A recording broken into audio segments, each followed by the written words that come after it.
ദൈവതിരുനാമം മഹത്വപ്പെടട്ടെ. കർത്താവിൽ പ്രിയ വിശ്വാസികളുടെ സമൂഹമേ, പിതാക്കന്മാരായി നമ്മെ ഭരമേൽപ്പിച്ച ദൈവവചനത്തോടുള്ള ആഭിമുഖ്യം പരിശുദ്ധ റൂഹായുടെ പ്രേരണയാൽ നമ്മളെ വീണ്ടും ഈ ആറ്റുതീരത്തേക്ക് എത്തിച്ചിരിക്കുകയാണ്. രോഗവ്യാപനത്തിൻ്റെയും നല്ല ചൂടിൻ്റെയും ഒക്കെ പ്രതിസന്ധികൾ നമുക്ക് മുമ്പിലുണ്ടെങ്കിലും ദൈവവചനം ഭക്ഷിക്കുവാനുള്ള ആഗ്രഹത്തോടു കൂടി നാം ആയിരിക്കുന്നു.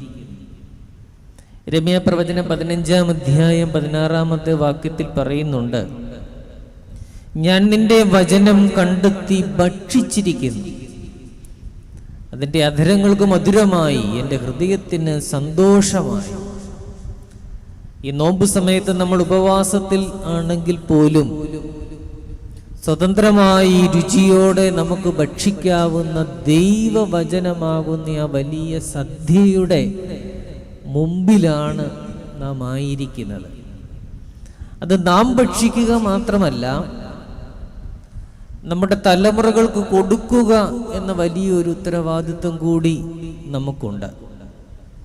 ഒന്നാമതായി എനിക്ക് ഓർമ്മിപ്പിക്കുവാനുള്ളത്, നോമ്പിന്റെ ആമുഖമായി, നോമ്പ് ഒരു വലിയ ഉത്തരവാദിത്വം. അതൊരു നുകമല്ല, അത് മധുരമായ ഒരു ഉത്തരവാദിത്വമാണ്. നമുക്ക് നോമ്പ് കിട്ടിയത് എങ്ങനെയാണെന്ന് നമുക്കറിയാം. ഏതെങ്കിലും തടിച്ച ദൈവശാസ്ത്ര പുസ്തകങ്ങൾ വായിച്ചോ മഹാപ്രസംഗങ്ങൾ കേട്ടിട്ടോ ഒന്നുമല്ല നമുക്ക് നോമ്പ് കിട്ടിയത്. നമുക്ക് നോമ്പ് തന്നത് ഏതെങ്കിലും വൈദികരോ മെത്രാപ്പോലിത്തന്മാരോ എന്നതിനേക്കാളൊക്കെ ഉപരിയായി നമ്മുടെ അപ്പനും അമ്മയും. അവരാണ് നമുക്ക് ഈ നോമ്പ് തന്നത്. അവരുടെ ഉള്ളംകൈയുടെ ചൂട് പിടിച്ചാണ് നാം ആദ്യമായി ദേവാലയത്തിലേക്ക് ചെല്ലുന്നത്. അവരാണ് പ്രാർത്ഥനയുടെ ആദ്യ പാഠങ്ങൾ നമുക്ക് പഠിപ്പിച്ചു തന്നത്. സഭയുടെ ക്രമീകരണം അങ്ങനെയാണ്. സെമിനാരികളെക്കാൾ, വലിയ വിജ്ഞാനശാലകളെക്കാളൊക്കെ ഉപരിയായി കുടുംബമാണ്. വീട്ടിലെ സഭ, ആദിമസഭ അങ്ങനെയാണല്ലോ അറിയപ്പെട്ടിരുന്നത്, വീട്ടിലെ സഭ. വീട്ടിലെ സഭയിലെ മെത്രാപ്പോലീത്തയാണ് പിതാവ്, പുരോഹിതനാണ് പിതാവ്, മാതാവ് പുരോഹിതയാണ്. അപ്പോൾ ഭവനത്തിലൂടെ വലിയൊരു ആത്മീയ ഉത്തരവാദിത്വം നമ്മുടെ തലമുറകൾക്ക് കിട്ടുകയാണ്. അവർ തലമുറകളിലേക്ക് അതിനെ പകർന്നു കൊടുക്കുകയാണ്. ആ ഉത്തരവാദിത്വം നാം സ്വീകരിക്കുക മാത്രമല്ല, നമ്മുടെ അടുത്ത തലമുറയ്ക്ക് നൽകുവാനുള്ള ഒരു നിയോഗത്തെ ഏറ്റെടുക്കുവാനുള്ള ഒരു സമയം കൂടിയാണിത്, അല്ലേ? നമ്മുടെ മാതാപിതാക്കൾക്കൊന്നും അക്കാലത്ത് വലിയ വിദ്യാഭ്യാസ യോഗ്യതകളോ ദൈവശാസ്ത്ര ബിരുദങ്ങളോ ഒന്നും ഇല്ലായിരുന്നു. എങ്കിലും ചില കാര്യങ്ങളിൽ അവർക്ക് നിർബന്ധമുണ്ടായിരുന്നു. ഓരോ ക്രിസ്തീയ ഭവനത്തിലും ആശ്രമതുല്യമായ ഒരു അന്തരീക്ഷമുണ്ടായിരുന്നു. ഏത് നോമ്പ് ആരംഭിക്കുന്നതിന് മുമ്പും, പ്രത്യേകിച്ച് 3 നോമ്പും 50 നോമ്പിൻ്റെയും ഒക്കെ സമയത്ത്, അതിൻ്റെ പേതൃത്വമൊക്കെ കഴിയുമ്പോൾ, പ്രത്യേകിച്ച് 50 നോമ്പിൻ്റെ പേതൃത്വമൊക്കെ കഴിയുന്ന സമയത്ത്, പഴയ കാലത്ത് അമ്മച്ചിമാരൊക്കെ ചട്ടി കഴുകി കമഴ്ത്തി വെക്കും. പിന്നെ അത് 50 ദിവസം കഴിഞ്ഞേ അത് നിവർക്കുകയുള്ളൂ.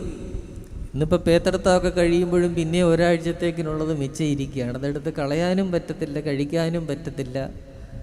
പിന്നെ അതൊരുവിധം ഫ്രീസറിൽ കയറ്റി വെക്കും. പിന്നെ ഉയർത്തെഴുന്നേറ്റൊക്കെ കഴിയുമ്പോഴാണ് അത് പുറത്തേക്ക് ഇറങ്ങുന്നത്. നല്ല കപ്പാസിറ്റിയുള്ള ഫ്രീസറായതുകൊണ്ട് ഇരുന്നു കൊള്ളും. നൽകേണ്ടുന്ന മൂല്യങ്ങളെ തലമുറകളിലേക്ക് പകർന്നു കൊടുക്കുക എന്ന വലിയ ഒരു ഉത്തരവാദിത്വം കൂടിയാണ് ഈ നോമ്പ്. രണ്ടാമതായി, ഈ നോമ്പ് നമ്മുടെ കർത്താവിൻ്റെ കാൽവറിയിലേക്കുള്ള ഒരു ദൂരമാണ്. ഓരോ ഞായറാഴ്ചയിലും നമ്മുടെ കർത്താവിൻ്റെ ഓരോ അത്ഭുത പ്രവർത്തികളിലൂടെ നാം ധ്യാന നിമഗ്നരായിട്ട് മുമ്പോട്ട് പോകുന്നു. അവസാനം കാൽവറിയിലെ ക്രൂശിന് മുമ്പിൽ നാം ചെല്ലുകയാണ്. അതിനും അപ്പുറം ഉയർത്തെഴുന്നേൽപ്പിൻ്റെ മഹത്വ പ്രത്യക്ഷതയുണ്ട്. അതുകൊണ്ട് ഈ നോമ്പാകുന്ന യാത്രയിൽ ആദിയോടന്തം നമ്മുടെ കർത്താവിൻ്റെ കാൽവറിയിലെ ക്രൂശ് നമ്മുടെ മുമ്പാകെ ഉണ്ടായിരിക്കണം. ഒന്നാമതായി നാം സൂചിപ്പിച്ച ആ ഉത്തരവാദിത്വം നാം നിർവഹിക്കുമ്പോൾ നമ്മുടെ തലമുറകൾക്ക് നമ്മുടെ കർത്താവിൻ്റെ കാൽവറിയിലേക്കുള്ള ദൂരം കൂടി ഒന്ന് കാട്ടിക്കൊടുക്കാനായിട്ട് നമുക്ക് സാധിക്കണം. ഒരു ക്രിസ്ത്യാനി നടന്നു തീർക്കേണ്ടുന്ന ദൂരത്തിൻ്റെ പേരാണ് നോമ്പ്. അത് ഏതാനും ദിവസത്തേക്ക് മാത്രം ക്ലിപ്തപ്പെടുത്തിയിരിക്കുന്ന ഒന്നല്ല. മാതാപിതാക്കളുടെ ഭവനത്തിലെ പ്രാർത്ഥനയുടെ സുഗന്ധത്തിൻ്റെ പേരാണ് നോമ്പ്. ക്രിസ്തീയ മാതാപിതാക്കളുടെ ജീവിതക്രമത്തിൻ്റെ പേരാണ് നോമ്പ്. നോമ്പെന്ന വാക്കിൻ്റെ അർത്ഥം ഒരുക്കത്തോടുകൂടി കാത്തിരിക്കുക എന്നാണ്. നോൽക്കുക എന്ന ക്രിയാപദത്തിൽ നിന്നാണ് നോമ്പ് എന്ന വാക്കുണ്ടായിരിക്കുന്നത്. നോൽക്കുക എന്ന് പറഞ്ഞാൽ ഞാൻ നേരത്തെ ഓർമ്മിപ്പിച്ചതുപോലെ ഒരുക്കത്തോടുകൂടി കാത്തിരിക്കുക. ഇതൊരു വലിയ കാത്തിരിപ്പാണ്. ഇത് ലോകം നമ്മോട് പറയുന്നത് നീ ആഗ്രഹിക്കുന്നതെല്ലാം വളരെ പെട്ടെന്ന് നിന്റെ മുമ്പാകെ ഞങ്ങൾ കൊണ്ടുത്തരാം എന്നാണ്. ഇപ്പോൾ തന്നെ നമ്മുടെ കൈവശം ഇരിക്കുന്ന മൊബൈൽ ആപ്ലിക്കേഷൻസിലൂടെ നമുക്ക് എന്തും ഓർഡർ ചെയ്യാം. ഭക്ഷണ സാധനങ്ങളാകട്ടെ, നമ്മുടെ മുമ്പിൽ കാഴ്ചയുടെ പരിധിയിൽ വരുന്ന എന്തുമാവട്ടെ, നമ്മൾ ഓർഡർ ചെയ്യുന്ന ആ നിമിഷം നമ്മുടെ വീട്ടിൻ്റെ മുമ്പിൽ എത്തുകയാണ്. നമ്മുടെ കയ്യിൽ പണമുണ്ടോ പണമില്ലയോ എന്നൊന്നും പ്രശ്നമല്ല. പണമുണ്ടെങ്കിൽ അപ്പം കൊടുക്കാം, പണമില്ലെങ്കിൽ പലിശയോടുകൂടി പിന്നെ കൊടുക്കാം. അങ്ങനെ എന്തിനും സാധ്യതകളാണ്. കാത്തിരിക്കുന്ന ഒരു സാഹചര്യം നമുക്ക് മുമ്പിലോ നമ്മുടെ തലമുറകൾക്ക് മുമ്പിലോ ഇനി ഇല്ലാത്ത ഒരു കാലഘട്ടത്തിലാണ് നാം ജീവിക്കുന്നത്. അവിടെയാണ് നോമ്പ് നമ്മോട് പറയുന്നത്, നീ കാത്തിരിക്കേണ്ടതുണ്ട്. നിന്റെ ജീവിതത്തിലെ ചില അനുഗ്രഹ നിമിഷങ്ങൾക്ക് വേണ്ടി, ദൈവത്തിൻ്റെ നിമിഷങ്ങൾക്ക് വേണ്ടി കാത്തിരിക്കേണ്ടതുണ്ട്. ദൈവസന്നിധിയിൽ നമുക്ക് ഒരു ക്ഷമ ആവശ്യമാണ്. എരിഹോ മതിൽ ഇടിഞ്ഞു വീഴുവാൻ 7 പ്രാവശ്യം ഇസ്രായേൽക്കാർ അതിന് ചുറ്റും നടക്കണമെന്നാണ് യഹോവയാം ദൈവത്തിൻ്റെ അരുളപ്പാട്. നയമാന്റെ കുഷ്ഠം മാറുവാൻ 7 പ്രാവശ്യം നദിയിൽ മുങ്ങണമെന്നായിരുന്നു നയമാന് ലഭിച്ച ദൈവപുരുഷന്റെ നിർദ്ദേശം. രാജാക്കന്മാരുടെ 1-ാം പുസ്തകം 18ഉം 19ഉം ഒക്കെ അധ്യായത്തിൽ നമ്മൾ കാണുന്നുണ്ട്, പ്രവാചകനായ ഏലിയാവ് കർമ്മേൽ മലയിൽ ദൈവസന്നിധിയിൽ മുട്ടുകുത്തി ശമരിയ പട്ടണത്തിൽ മഴ പെയ്യുന്നതിന് വേണ്ടി പ്രാർത്ഥിക്കുകയാണ്. അപ്പോൾ ഏലിയാവ് തൻ്റെ ബാല്യക്കാരനോട് പറയുന്നു, പ്രാർത്ഥിക്കുവാനായിട്ട് ഒരുങ്ങുമ്പോൾ നീ ചെന്ന് കടലിന്മേൽ നോക്കുക. ബാല്യക്കാരൻ തിരികെ വന്ന് പെട്ടെന്ന് ഏലിയാവിനോട് മറുപടി പറയുന്നുണ്ട്, ഞാനൊന്നും കാണുന്നില്ല. ബാല്യക്കാരൻ പെട്ടെന്ന് കടലിലേക്ക് നോക്കി, അവിടെയൊന്നും കണ്ടില്ല. നമ്മളൊക്കെ പെട്ടെന്ന് പള്ളിയിൽ പോയിട്ടോ അവിടെയൊന്നും ഇല്ലായിരുന്നു എന്നും പറഞ്ഞ് തിരിച്ചു പോരുന്നത് പോലെയാണ്. ഭർത്താവാണ് പള്ളിയിൽ പോയത്, ഭാര്യ പോയില്ല. ഭാര്യ ചോദിച്ചു, ഇന്ന് എന്നെ അച്ഛൻ പറഞ്ഞു. അച്ഛനൊന്നും പറഞ്ഞില്ല. ബാല്യക്കാരനും അതുപോലെ പെട്ടെന്ന് ഈ കടലിലേക്ക് നോക്കിയിട്ട് തിരികെ വന്നിട്ട് പറയുകയാണ്, അവിടെ ഒന്നുമില്ല. എന്നാൽ ഏലിയാവ് വീണ്ടും വീണ്ടും വീണ്ടും 7-ാം പ്രാവശ്യവും ഈ ബാല്യക്കാരനെ കടലിനെ നോക്കുവാനായിട്ട് പറഞ്ഞു വിടുകയാണ്. 7-ാം പ്രാവശ്യം കടലിനെ നോക്കിയിട്ട് ഈ ബാല്യക്കാരൻ തിരികെ വന്നിട്ട് ഏലിയാവിനോട് പറയുകയാണ്, ഞാൻ കാണുന്നു, ഒരു മനുഷ്യൻ്റെ കൈ പോലെ മഴമേഘം പൊങ്ങുന്നത് ഞാൻ കാണുന്നു എന്ന് പറയുകയാണ്. അത് നോക്കി കണ്ടുപിടിക്കുവാൻ 7 പ്രാവശ്യം പോകേണ്ടി വന്നു. എരിഹോ ഇടിഞ്ഞു വീഴുവാൻ 7 പ്രാവശ്യം ചുറ്റും നടക്കേണ്ടി വന്നു. കുഷ്ഠം മാറുവാൻ നയമാൻ 7 പ്രാവശ്യം നദിയിൽ മുങ്ങേണ്ടി വന്നു. നമുക്കൊരു ചോദ്യം ചോദിക്കാം. ഇപ്പോഴത്തെ തിടുക്കമുള്ള ഈ കാലത്ത് 1-ാം പ്രാവശ്യം തന്നെ എരിഹോ ഇടിഞ്ഞു വീഴരുതാഞ്ഞോ? 1-ാമത്തെ മുങ്ങലിൽ തന്നെ നയമാന്റെ കുഷ്ഠം മാറരുതായിരുന്നു? ദൈവത്തിൻ്റെ മറുപടി അല്ല എന്നാണ്. ചില കാഴ്ചകൾക്കായിട്ട് നിരൂപപ്പെടേണ്ടതുണ്ട്. കാഴ്ചകൾ അവിടെയുണ്ട്, മഴമേഘങ്ങൾ അവിടെയുണ്ട്, കുഷ്ഠരോഗത്തിൻ്റെ സൗഖ്യം അവിടെയുണ്ട്, എരിഹോ മതിലിൻ്റെ ഇടിയുവാനുള്ള സാധ്യതയും അവിടെയുണ്ട്. പക്ഷെ കാണാൻ കണ്ണ് തെളിയേണ്ടുന്ന ഒരു പരിശീലനം ആവശ്യമാണ്. അതാണ് ഈ നോമ്പ് നമുക്ക് നൽകുന്നത്. നമ്മുടെ ജീവിതത്തിൻ്റെ ഏത് പ്രതിസന്ധികളെയും തീപ്പാതകളെയും കാലിൻ്റെ നഖമുന മുതൽ തലമുടി തുമ്പുവരെ ആളിക്കത്തുന്ന ഏത് പ്രതിസന്ധികളുടെയും തള്ളയുടെ കൂട്ടിൽ നിന്ന് താഴെ വീണ് പിടയ്ക്കുന്ന കിളിക്കുഞ്ഞു പോലെ നാം പ്രതിസന്ധിയിലാകുന്ന ജീവിത നിമിഷങ്ങളുടെയും ഉത്തരം ദൈവസന്നിധിയിലുണ്ട്. പക്ഷെ കാണാൻ നമ്മുടെ കണ്ണ് തെളിയണം. ആ കണ്ണിൻ്റെ തെളിച്ചത്തിലേക്കാണ് ഈ നോമ്പും ഈ നോമ്പിലെ ദൈവവചന ശുശ്രൂഷയും നമ്മെ നയിക്കുന്നത് എന്നുള്ള ഒരു വലിയ ബോധ്യത്തിൽ പ്രാർത്ഥനയോടുകൂടി ഈ കൺവെൻഷൻ പന്തലിലായിരിക്കാൻ നാം ശ്രദ്ധിക്കണം. ഈ സമയത്ത് ഈ നോമ്പിൻ്റെ തുടക്കത്തിൽ നിങ്ങളുടെ ഹൃദയത്തിൽ എഴുതുവാൻ ഒരു വേദവാക്യം ശ്രദ്ധയിലേക്ക് കൊണ്ടുവരികയാണ്. ഉത്തമഗീതം 2-ാം അധ്യായം അതിൻ്റെ 15-ാമത്തെ വാക്യമാണ്.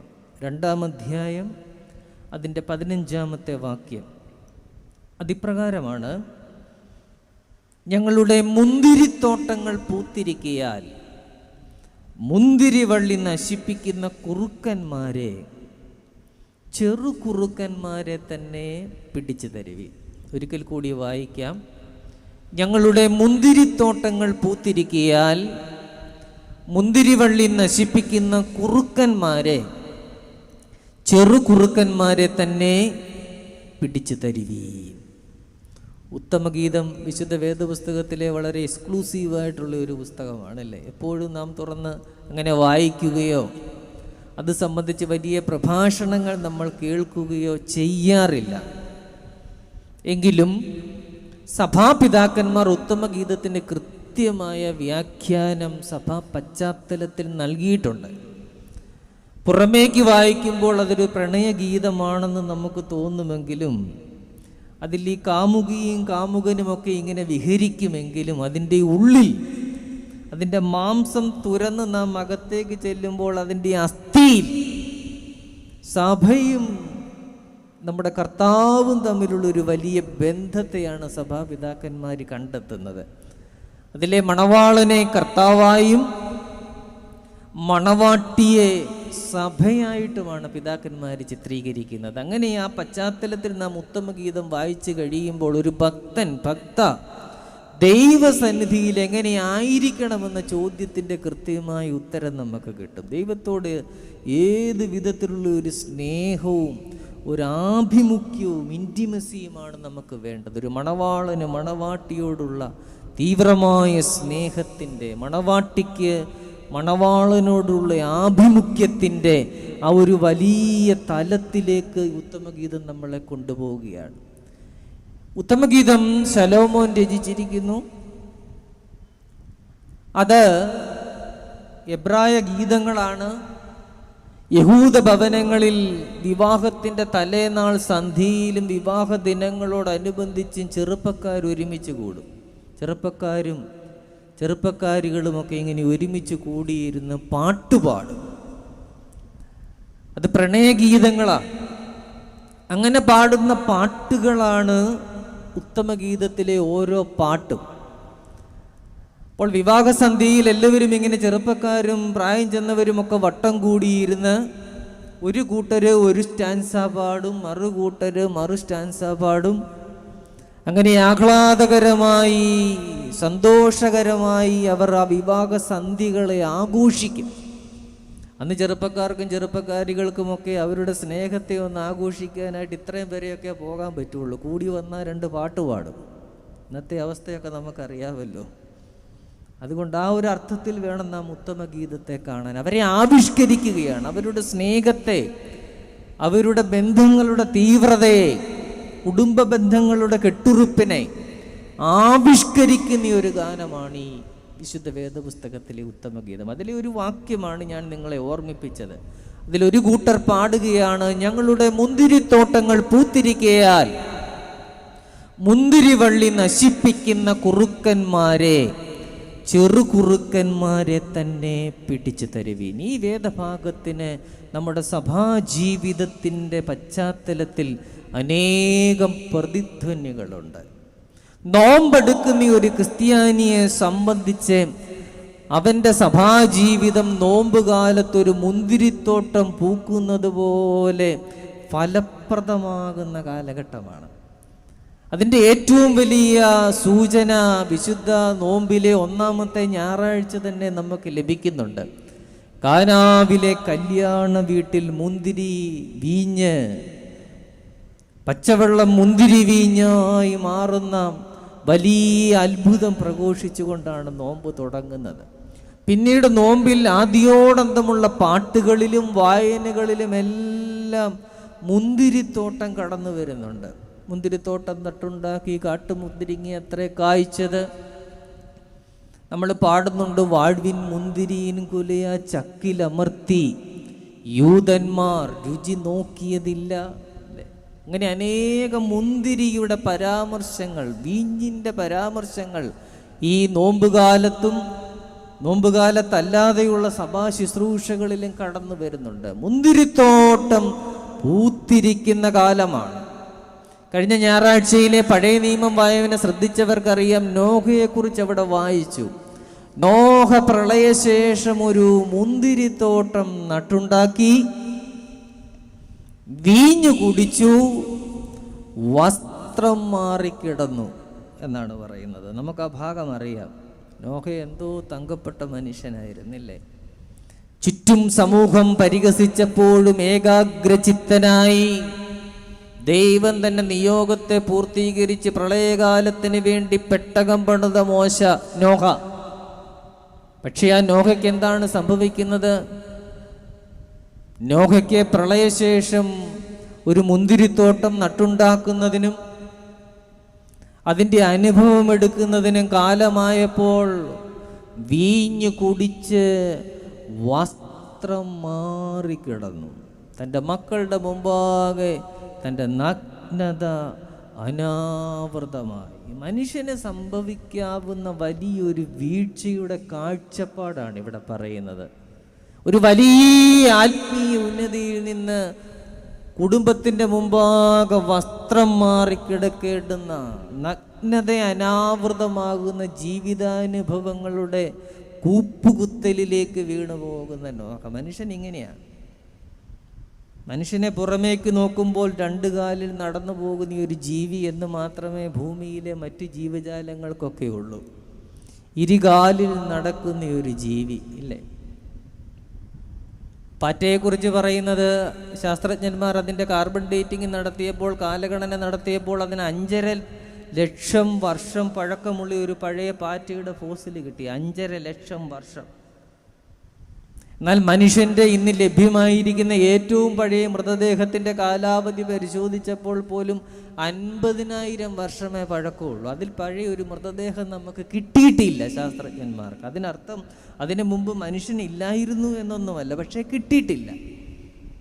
എന്നാൽ ഉൽപ്പത്തി പുസ്തകത്തിൽ ദൈവത്തിൻ്റെ സ്വരൂപവും സാദൃശ്യവുമായി ഈ ഭൂമിയിലെ സകല ജീവജാലങ്ങൾക്കും പേരിടാവുന്ന മഹാസാന്നിധ്യമായി മനുഷ്യൻ അങ്ങനെ നിൽക്കുകയാണ്. വിശുദ്ധ വേദപുസ്തക പ്രകാരം നമ്മുടെ അവകാശവാദം വളരെ വലുതാണ്. എന്താണ് നമ്മുടെ അവകാശവാദം? ദൈവത്തിൻ്റെ സ്വരൂപവും സാദൃശ്യവുമാണെന്നാണ്. വലിയ അവകാശവാദമാണ് നമ്മൾ ഉന്നയിക്കുന്നത്. പക്ഷെ ആക്കം തീരെ കുറവും, അവകാശവാദം വളരെ വലുതുമാണ്.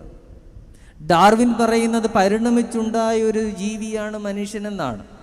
ഫ്രോയിഡ് പറയുന്നത് മാനസിക ഘടനകളുടെ സങ്കീർണതകളുള്ള ഒരു സൃഷ്ടിയാണ് മനുഷ്യനെന്നാണ്. നീഷെ പറയുന്നത് ഹ്യൂമൻ ഈസ് ആൻ അബ്സഡിറ്റി, മനുഷ്യൻ ഒരു അസംബന്ധമാണെന്നാണ്. ഇങ്ങനെ ഒത്തിരി പേര് മനുഷ്യനെ കുറിച്ച് പറഞ്ഞിട്ടുണ്ട്. വിശുദ്ധ വേദപുസ്തകം പറയുന്നു, സഭ പറയുന്നു, മനുഷ്യൻ ദൈവത്തിൻ്റെ സ്വരൂപവും സാദൃശ്യവുമാണ്. പെട്ടകം പണിതപ്പോൾ നോഹ ദൈവത്തിൻ്റെ സ്വരൂപവും സാദൃശ്യവുമായി എങ്കിൽ മുന്തിരിത്തോട്ടം നട്ട് നനച്ച് വീഞ്ഞു കുടിച്ച് മത്തനായി കിടന്നപ്പോൾ ഒരസംബന്ധമായി മാറി നോഹ. അതാണ് മനുഷ്യൻ്റെ ആ വീഴ്ചയിലെ വലിയ ദുരന്തം. അതെപ്പോഴും നാം മനസ്സിലാക്കണം, നമ്മുടെ മനസ്സിലുണ്ടായിരിക്കണം. നമ്മുടെ മുന്തിരിത്തോട്ടങ്ങൾ പൂക്കുമ്പോഴും അതിൽ കുറുക്കന്മാർ കയറുവാനുള്ള സാധ്യതയുണ്ടെന്ന് നാം മനസ്സിലാക്കിക്കണം. അത് അത്ര താഴ്ന്ന നിലയിലുള്ള ആളാണെങ്കിലും ഉയർന്ന നിലയിലുള്ളയാളാണെങ്കിലും ആ ഓർമ്മ എപ്പോഴും മനസ്സിലുണ്ടായിരിക്കണം. വസ്ത്രം മാറി അപമാനിതനാകുവാനുള്ള വലിയ ദുരന്തത്തിൽ നിന്ന് ദൈവമേ എന്നെ കാത്തുകൊള്ളണമേ എന്ന പ്രാർത്ഥന. ഇവിടെ പറയുന്നു, ഞങ്ങളുടെ മുന്തിരിത്തോട്ടങ്ങൾ പൂത്തിരിക്കിയാൽ. പാലസ്തീനിലെ മുന്തിരിത്തോട്ടങ്ങൾ അവരുടെ പ്രധാന കൃഷിയാണ്. അതിന് ചുറ്റും ഉടമസ്ഥൻ വേലി കെട്ടും. എല്ലാ നേരവും അത് വന്ന് കാണും. അതിൻ്റെ ചെറിയ ചെറിയ ബലഹീനതകളെ പോലും അപ്പപ്പോൾ പരിഹരിക്കും. ചില തണ്ടുകളെ കോതി നിർത്തും. ഒരു വിശ്വാസിയുടെ ആത്മീയ ജീവിതത്തിലും എപ്പോഴും വേണ്ടുന്ന ഉണർവും ജാഗ്രതയും ഈ മുന്തിരിത്തോട്ടത്തിൻ്റെ ശ്രദ്ധയിൽ നിന്നും പരിപാലനത്തിൽ നിന്നും നമുക്ക് മനസ്സിലാക്കേണ്ടതാണ്. അത് കോതി നിർത്തേണ്ടുന്ന സമയമുണ്ട്. അതിന് വെയിൽ കഠിനമായി ഏൽക്കാതെ സംരക്ഷിക്കേണ്ടുന്ന സമയങ്ങളുണ്ട്. വെള്ളം കൊടുക്കേണ്ടുന്ന സമയങ്ങളുണ്ട്. വെള്ളം കൊടുക്കരുതാത്ത സമയങ്ങളുണ്ട്.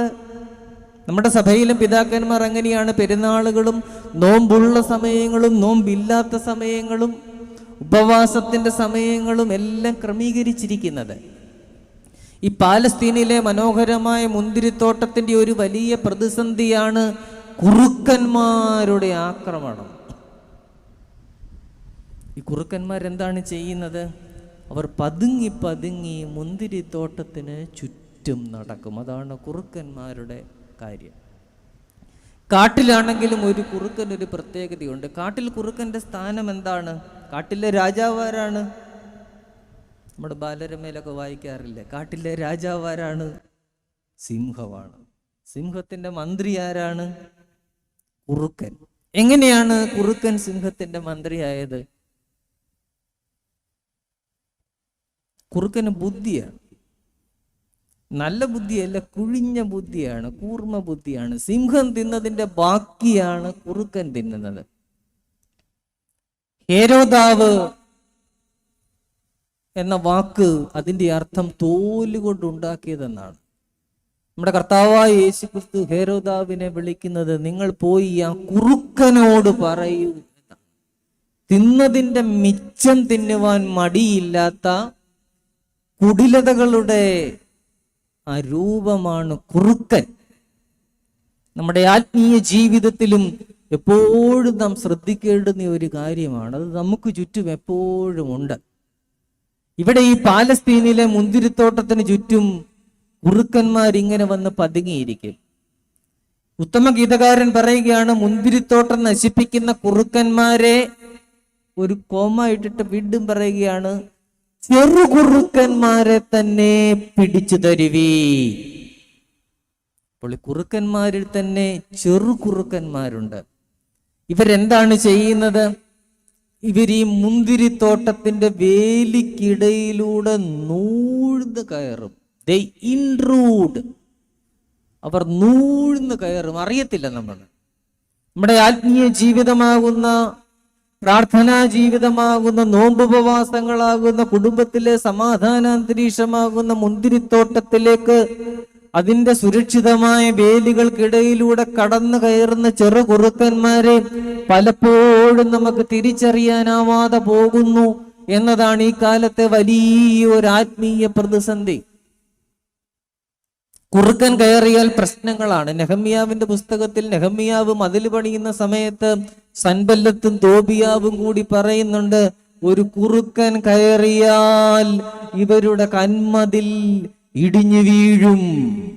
നമ്മുടെ കുടുംബജീവിതത്തിലെ ബന്ധങ്ങളാകുന്ന, ആത്മീയ ശക്തിയാകുന്ന കന്മതിലുകൾക്ക് ഇന്നൊരു കുറുക്കൻ കയറിയാൽ വീഴുന്ന ഇളക്കം തട്ടുന്നുണ്ടെങ്കിൽ നാം സൂക്ഷിക്കേണ്ടുന്ന ഒരു കാലമാണ്.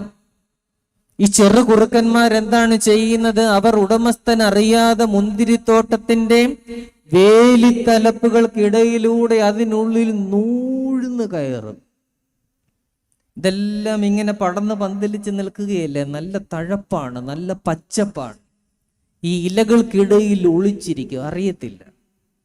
എന്നിട്ട് എന്ത് ചെയ്യും? അതിൻ്റെ ചെറുവള്ളികൾ കടിച്ചു മുറിച്ചു വെക്കും. യജമാനൻ നോക്കുമ്പോൾ ഒരു കുഴപ്പമില്ല, എല്ലാം നല്ല തഴച്ച് നിൽക്കുന്നു. എന്നാൽ പിറ്റേന്നത്തെ ഇതുപോലെയുള്ള ഒരു വെയിൽ കിട്ടിക്കഴിയുമ്പോൾ, ഉച്ചയാകുമ്പോൾ താഴെ വീഴും. നമ്മൾ പുറമേക്ക് നോക്കുമ്പോൾ നല്ല തഴപ്പും നല്ല ചൈതന്യവും എല്ലാമാണ്. പക്ഷെ പെട്ടെന്ന് ജീവിതത്തിൽ ഒരു പ്രതിസന്ധി ഉണ്ടാകുമ്പോൾ അതിനെ എങ്ങനെ നാം അതിജീവിക്കുന്നു എന്നിടത്താണ് നമ്മുടെ ആത്മീയ ജീവിതത്തിന്റെ ആഴമിരിക്കുന്നത്. ചിലരെ കുറിച്ച് നമ്മൾ പറയാറില്ലേ, എന്ത് നല്ല കുടുംബമായിരുന്നു, എന്ത് നല്ല സമാധാനമായിരുന്നു, എന്ത് നല്ല സൗഭാഗ്യങ്ങളുള്ള ഒരു വീടായിരുന്നു. പെട്ടെന്നാണെല്ലാം തകിടം മറിയുന്നത്. ജീവിതത്തിലെ അപ്രതീക്ഷിതമായ ചില നിമിഷങ്ങളെ നമ്മൾ എങ്ങനെ കൈകാര്യം ചെയ്യുന്നു എന്നിടത്താണ് നമ്മുടെ ആത്മീയമായ ആഴമിരിക്കുന്നത്.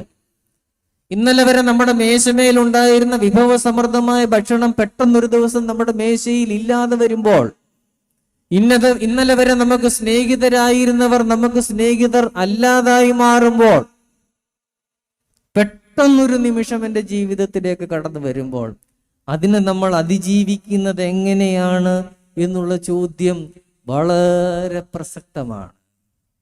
ഈ മുന്തിരിവള്ളികളെല്ലാം വാടിക്കിടക്കും, യജമാനൻ സങ്കടത്തിലാകും. അപ്പോൾ ഈ ഗായക സംഘക്കാര് പാടുകയാണ്, ഞങ്ങളുടെ മുന്തിരിത്തോട്ടങ്ങൾ പൂത്തിരിക്കിയാൽ മുന്തിരി വള്ളി നശിപ്പിക്കുന്ന കുറുക്കന്മാരെ, ചെറു കുറുക്കന്മാരെ തന്നെ പിടിച്ചു തരുവീ. ചെറു കുറുക്കന്മാരെ പിടിക്കേണ്ടുന്ന ഒരു സമയത്തിന്റെ പേരാണ് നോമ്പ്. അതൊരു വലിയ ഉത്തരവാദിത്തമാണ്. ചെറു കുറുക്കന്മാരെ നോക്കിക്കൊള്ളുവീൻ, സൂക്ഷിച്ചുകൊള്ളുവീൻ എന്നൊന്നും അല്ല പറയുന്നത്. ഒരു വെർബിലേക്കാണ്, ഒരു ക്രിയയിലേക്കാണ്, അതികഠിനമായ ഒരു ആത്മീയ പദ്ധതിയിലേക്കാണ് നമ്മളെ കൊണ്ടുപോകുന്നത്. പിടിച്ചു തരുവീ, ക്യാപ്ചർ ഇറ്റ്. അതൊരു വലിയ പ്രവൃത്തിയാണ്. ഈ നോമ്പിൽ നമ്മൾ എന്തെങ്കിലും ഒരു വലിയ ആശയത്തെ സ്വപ്നം കാണുകയോ ഒരു വലിയ പ്രസംഗം കേൾക്കുകയോ ഒന്നുമല്ല ചെയ്യുന്നത്. വലിയൊരു പ്രവൃത്തിയിൽ ഏർപ്പെടുകയാണ്. പിടിച്ചു തരുവീ. എന്റെ കഴിഞ്ഞകാല ജീവിതത്തിന്റെ ജീർണതകളെ, കുറവുകളെ ഒന്നിനെയെങ്കിലും ഒന്ന് പരിഹരിച്ചെടുത്ത് മുന്നോട്ട് പോകുവാനുള്ള ആഞ്ഞൊരു ശ്രമമാണ്, കടുപ്പപ്പെട്ട ഒരു ശ്രമമാണ്. വാഗ്ദത്ത കനാനിലേക്ക് മോശെ അയക്കുന്ന 12 പ്രഭുക്കന്മാർ സംഖ്യാപുസ്തകം 13-ാം അധ്യായത്തിൽ നമ്മൾ കാണുന്നുണ്ട്.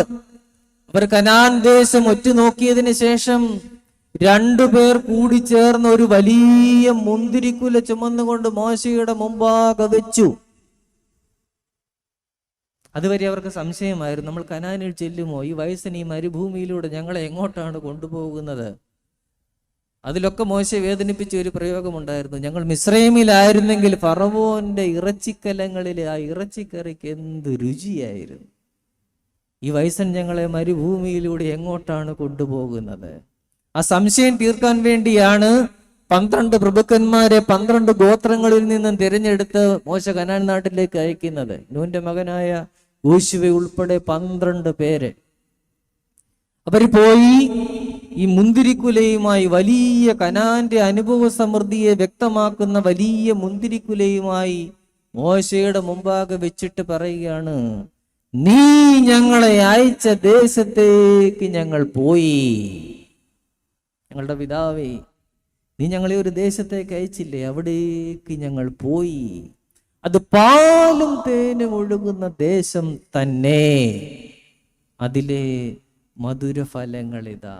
ആ കനാൻ നാട്ടിലേക്ക് പോയ ഒറ്റുകാരെ പോലെയാണ് നോമ്പിലായിരിക്കുന്ന ഒരു വിശ്വാസി. ഈ ലോക ജീവിതത്തിന്റെ തിരക്കുകൾക്കിടയിലും പ്രയാസങ്ങൾക്കിടയിലും നെട്ടോട്ടങ്ങൾക്കിടയിലും ഒക്കെ ആയിരിക്കവേ തന്നെ വേറൊരു ദേശത്തിന്റെ അനുഭവത്തെ കാണാനായിട്ട് നമ്മൾ ശ്രമിക്കുകയാണ്. അതുകൊണ്ടാണ് പിതാക്കന്മാര് പ്രാർത്ഥിക്കുന്നത്, നോമ്പ് നോൽക്കുന്നവൻ സ്വർഗത്തിലാകുന്നു. പിടിച്ചു തരുവീൻ. ജീവിതത്തിന്റെ കുറവുകളെ ഒന്നൊന്നായിട്ട് പരിഹരിക്കുവീൻ. കുറവ് പരിഹരിക്കാതെ നിറവില്ല. അതെപ്പോഴും നമ്മൾ ശ്രദ്ധിച്ചു വേണം കേട്ടോ. ഇന്നെല്ലാവർക്കും നിറവ് മതി, കുറവ് പരിഹരിക്കേണ്ട. അത് അവിടെ ഇരുന്നോട്ടെ എന്നാണ്. ഒത്തുതീർപ്പുകളിലാണ് താല്പര്യം. ശമരിയ പട്ടണത്തിൽ മഴ പെയ്യുവാനായിട്ട് ഏലിയ പ്രവാചകൻ കർമ്മേലിൽ പോയി പ്രാർത്ഥിക്കുന്നതിന് മുൻപായി രാജാക്കന്മാരുടെ 1-ാം പുസ്തകത്തിൽ നമ്മൾ കാണുന്നുണ്ട്, ശമരിയിൽ ഒരു വലിയ പ്രതിസന്ധി ഉണ്ടായിരുന്നു. രാജാക്കന്മാരുടെ 1-ാം പുസ്തകം 17-ാം അധ്യായത്തിലാണ് ഇസ്രായേലിന്റെ മഹാപ്രവാചകനായ ഏലിയാവിനെ നമ്മൾ ആദ്യമായിട്ട് കാണുന്നത്. അങ്ങനെ തിശ്ബിയിൽ നിന്ന് ഏലിയാവ് പ്രവചിച്ചു കൊണ്ടുവന്നു എന്നാണ്. എന്താണ് ഏലിയാവ് പ്രവചിക്കുന്നത്? യഹോവ പറഞ്ഞല്ലാതെ ഈ ആണ്ടുകളിൽ ശമരിയിൽ മഞ്ഞും മഴയും ഉണ്ടാവുകയില്ല. എന്താണ് ശമരിയ പട്ടണത്തിൽ മഞ്ഞും മഴയും ഇല്ലാതെയാകുവാനുള്ള കാരണം? അവിടുത്തെ രാജാവായ ആഹാബും രാജ്ഞിയായ ഇസബേലും കൂടി ബാൽദേവന്റെ വിഗ്രഹത്തെ ആരാധിച്ചു. യഹോവയാം ദൈവത്തെ മറന്നുകളഞ്ഞു. നമ്മുടെ ജീവിതമാകുന്ന ശമരിയ പട്ടണത്തെ കുറിച്ചും നമ്മൾ ഈ നോമ്പിന്റെ കാലത്തൊന്ന് ചിന്തിക്കണം. ദൈവമേ, എൻ്റെ ജീവിതമാകുന്ന ഈ ശമരിയിൽ എന്താണ് മഞ്ഞില്ലാത്തത്? എന്താണ് മഴയില്ലാത്തത്? എന്താണ് എൻ്റെ വാക്കുകൾക്ക് ഒരു നേർമയില്ലാത്തത്? എന്താണ് എൻ്റെ സമീപനങ്ങളിൽ ഒരു അൻപില്ലാത്തത്? എന്താണ് എനിക്ക് പറ്റിയത്? എന്താണ് എനിക്ക് പറ്റിയത് എന്ന് നമുക്ക് നമ്മോട് തന്നെ ഒന്ന് ചോദിക്കാൻ പറ്റിയ കാലമാണ് ഈ നോമ്പിന്റെ കാലഘട്ടം. അതാണ് ഈ വാക്യത്തിൽ പറയുന്നത്, ചെറുകുറുക്കന്മാരെ തന്നെ പിടിച്ചു തരുവീൻ. പിടിച്ചു തരുവീൻ എന്ന് പറഞ്ഞാൽ അനുതപിപ്പീ, റിപ്പന്റ്. നമ്മുടെ കുറവുകളിലേക്ക് നമ്മളൊന്ന് പോകണം. മഹാത്മാഗാന്ധിയെ കുറിച്ച് പറയുന്നത് ഗാന്ധിജി തന്നെ വെടിവെച്ചുകൊണ്ടിരുന്നു എന്നാണ്. ഗാന്ധിജിക്കിട്ട് ഒരു വെടി കിട്ടുന്നുണ്ട്, അവസാനം ഗോഡ്സെ ഒരു വെടി വെക്കുന്നുണ്ട്. പക്ഷെ അതിനു മുമ്പും ഗാന്ധിജി എപ്പോഴും തൻ്റെ ശിരസിന് നേരെ വെടിവെച്ചുകൊണ്ടിരുന്നു എന്നാണ്. എന്ന് പറഞ്ഞാൽ അതിൻ്റെ അർത്ഥം തൻ്റെ ജീവിതത്തിന്റെ ഓരോ കുറവുകളെയും ആ മഹാത്മാവ് പരിഹരിച്ചു കൊണ്ടിരുന്നു. ഒരു കുഞ്ഞ് ലഡു തിന്നുന്ന എന്ന പരാതിയുമായി അമ്മ മഹാത്മാഗാന്ധിയുടെ അടുത്തേക്ക് വരുമ്പോൾ ഗാന്ധിജി പറയുകയാണ്, അമ്മ നിങ്ങൾ ഈ കുഞ്ഞിനെയും കൂട്ടി അടുത്ത ആഴ്ചയിൽ വരും. കാരണം ഗാന്ധിജി ലഡു തിന്നുന്നുണ്ടായിരുന്നു. അത് നിർത്തിയിട്ട് വേണം ഈ കുഞ്ഞിനോട് പറയാൻ. ഞങ്ങളുടെ പിതാവായ കാലം ചെയ്ത ഇവാനിയോസ് തിരുമേനി എപ്പോഴും ഓർമ്മിപ്പിക്കുന്ന ഒരു കാര്യമുണ്ടായിരുന്നു, repentance is a rebellion against ourselves. Ivanios തിരുമേനിയുടെ കാര്യം പറഞ്ഞപ്പോൾ ഞാൻ ഓർക്കുകയായിരുന്നു, കുര്യനച്ഛനൊക്കെ എപ്പോഴും തിരുമേനിയുമായിട്ട് അടുത്ത ബന്ധം പുലർത്തിയിരുന്ന നിരടത്തെ വൈദികരായിരുന്നു. തിരുമേനിയുടെ കൂടെയൊക്കെ വരുമ്പോൾ അച്ഛനൊക്കെ വളരെ നേരം തിരുമേനിയോട് സംസാരിക്കുന്നത് ഓർക്കുന്നു. Repentance is a rebellion against ourselves.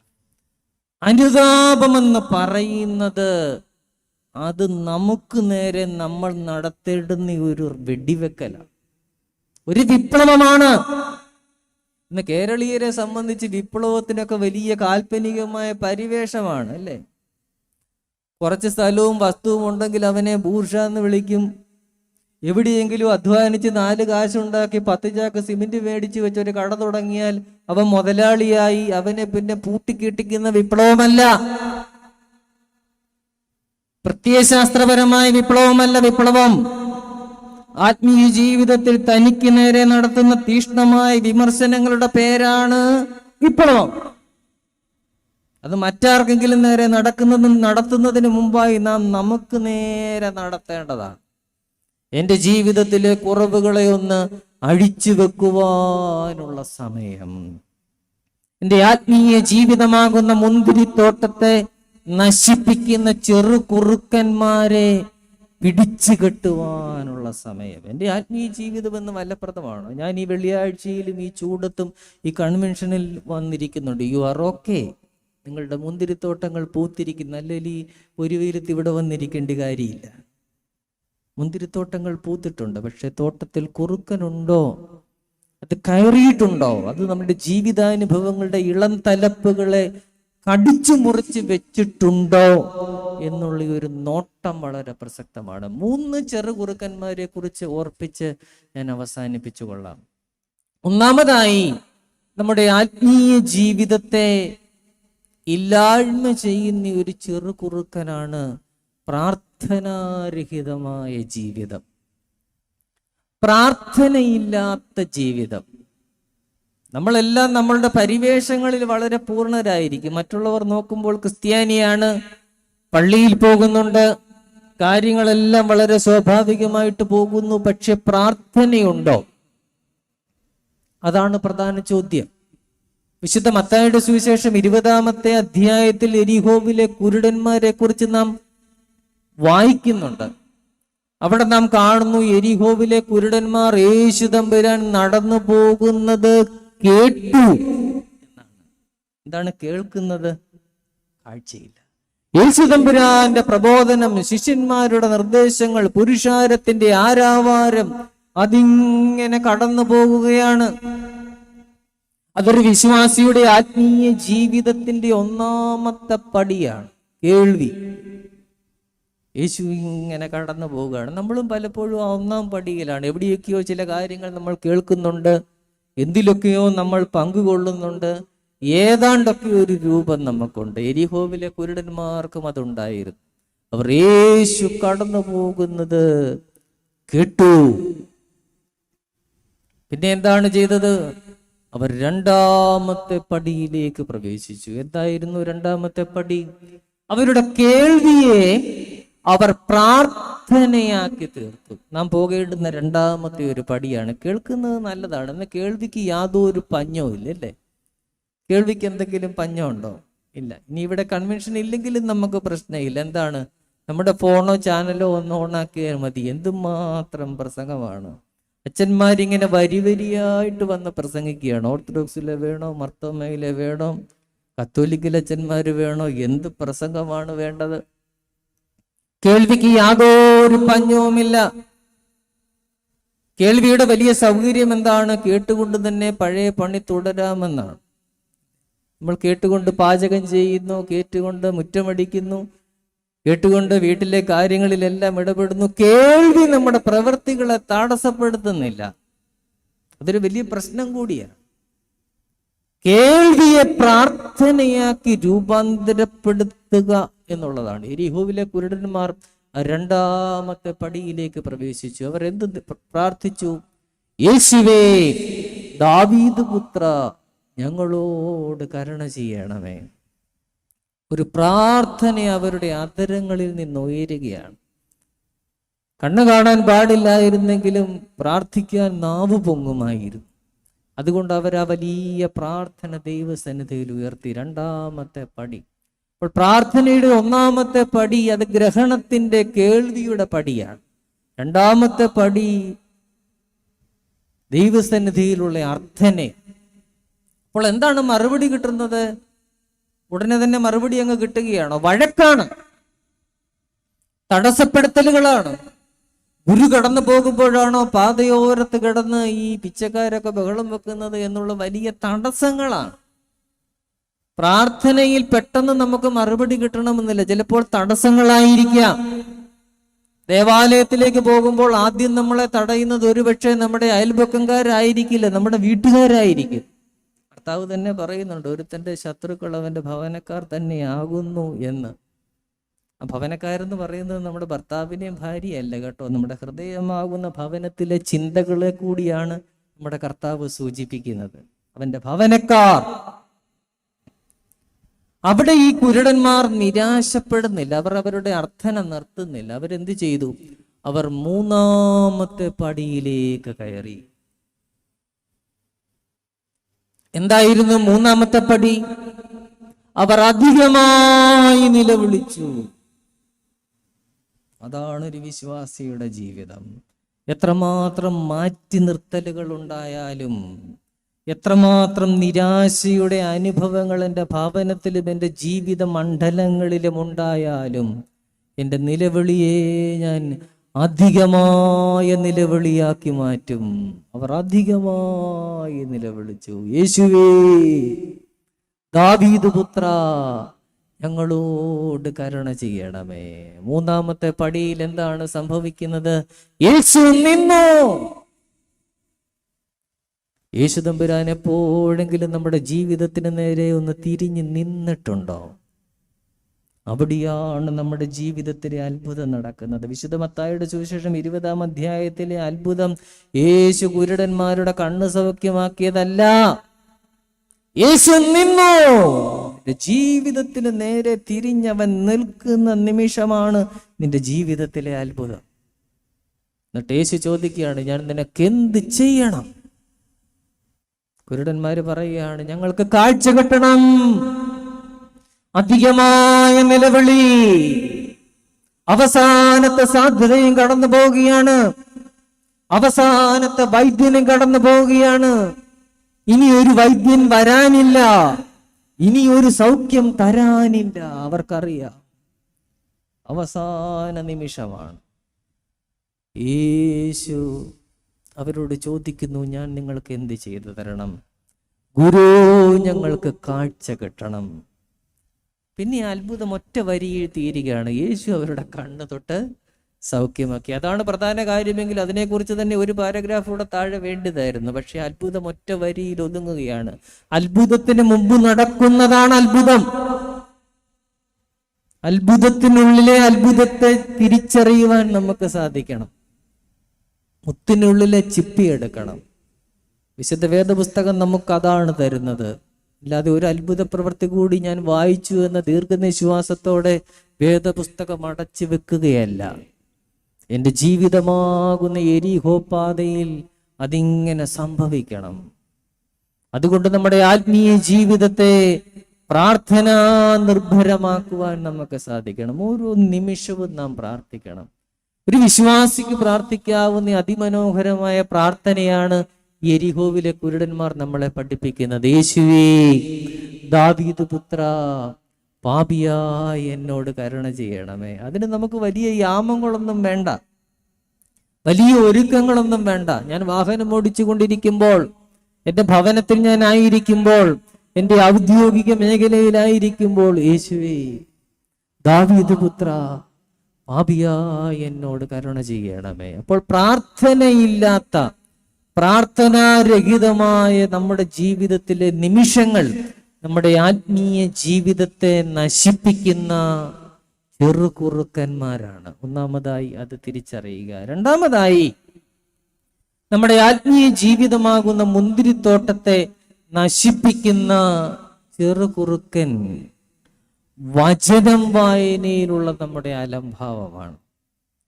ദൈവത്തിന്റെ വചനം, ദൈവത്തിന്റെ വചനത്തെ ശ്രദ്ധിക്കുവാനുള്ള നമ്മുടെ അലംഭാവം, അത് നമ്മുടെ ആത്മീയ ജീവിതമാകുന്ന മുന്തിരിത്തോട്ടത്തെ നശിപ്പിച്ച് കളയും. ഞാൻ തുടക്കത്തിൽ തന്നെ പറഞ്ഞല്ലോ, യെരമ്യാ പ്രവചനം 15-ാം അധ്യായം 16-ാമത്തെ വാക്യം, ഞാൻ നിന്റെ വചനം കണ്ടെത്തി ഭക്ഷിച്ചിരിക്കുന്നു. ആമോസ് പറയുന്നു, അപ്പത്തിനായുള്ള വിശപ്പല്ല, വെള്ളത്തിനായുള്ള ദാഹവുമല്ല, യഹോവയുടെ വചനങ്ങളെ കേൾക്കേണ്ടതിനുള്ള വിശപ്പ് തന്നെ ഞാൻ ദേശത്തേക്ക് അയക്കുന്ന നാളുകൾ വരുന്നു. വന്നില്ലേ? കഴിഞ്ഞ 2 വർഷക്കാലം ജീവിതത്തിന്റെ ഇരുണ്ട നിമിഷങ്ങളിലൂടെ നാം കടന്നു പോകുമ്പോൾ മരുന്നുകൾക്ക് നമ്മളെ ആശ്വസിപ്പിക്കാനായോ?